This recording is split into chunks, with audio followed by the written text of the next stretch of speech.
Hello there, short story writers. I will tomorrow give you some more ideas for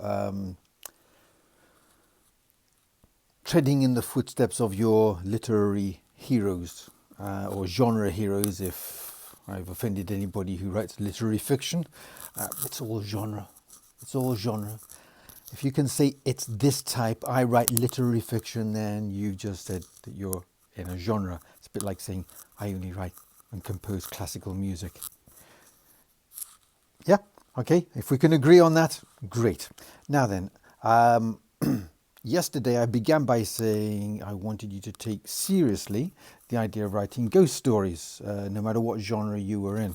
And then I kind of got a bit waylaid because I thought, oh yes, there was this like addendum to the NaNoWriMo of the day before. And this is still kind of in the NaNoWriMo frame. So everybody, including literary writers, could write a ghost story. And as I pointed out, Charles Dickens did, and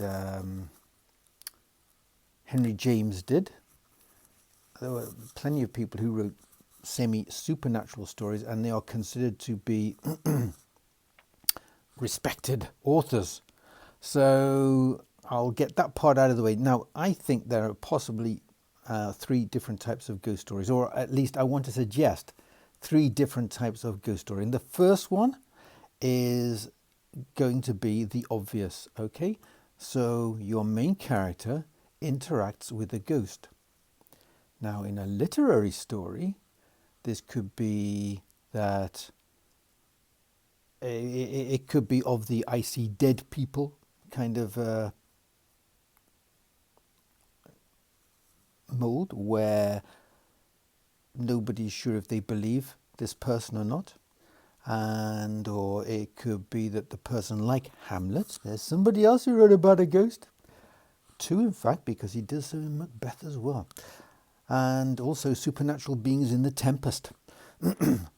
Not to mention A Midsummer Night's Dream. Good grief, Shakespeare, slow down.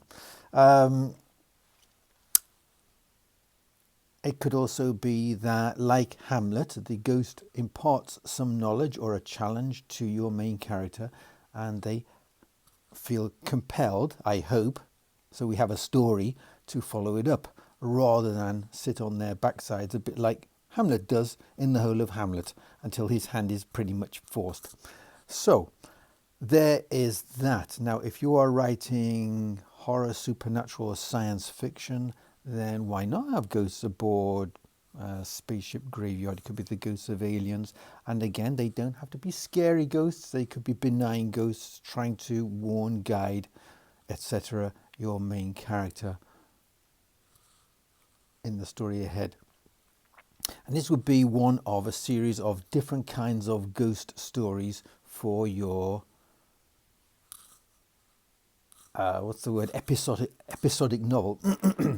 Now, obviously, supernatural, horror, and fantasy, you can do with it what you want. You know, this is your territory. As for action and thriller, there was, I believe, I used to watch it, a TV series called Randall and Hopkirk Deceased, which were two detectives, and then one of them had a tragic accident and came back and used to intervene when possible, but something would usually happen at the last minute when the earthbound, still alive person had to figure things out by themselves. So there you go. I think that's pretty much covered. You could do all that.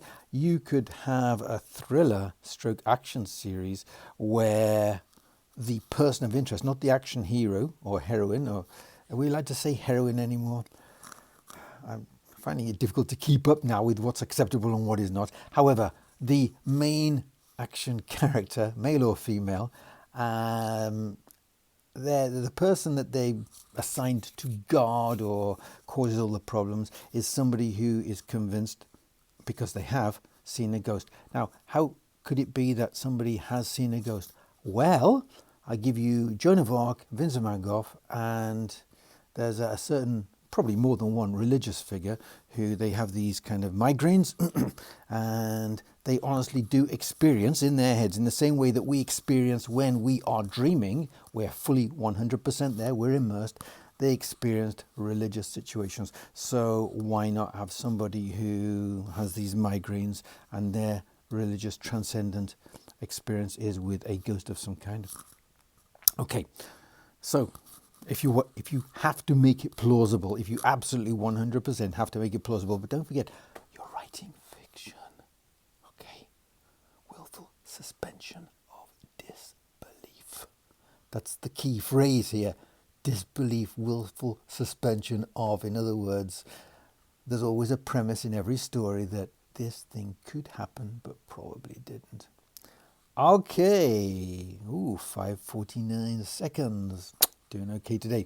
Right, that's it. So I hope I've given you some food for thought there. We'll be looking at a different kind of ghost tomorrow. Okay. And ghost stories sell. You know, if you're thinking, should I do this? Absolutely, roll your sleeves up. Get on with it. Even if it's only to outline these things and you go back to them in December or January or February when it's quiet and you've got the long winter nights in any particular year, not just in a lockdown year, but in any particular year, you're always scratching around for something to do.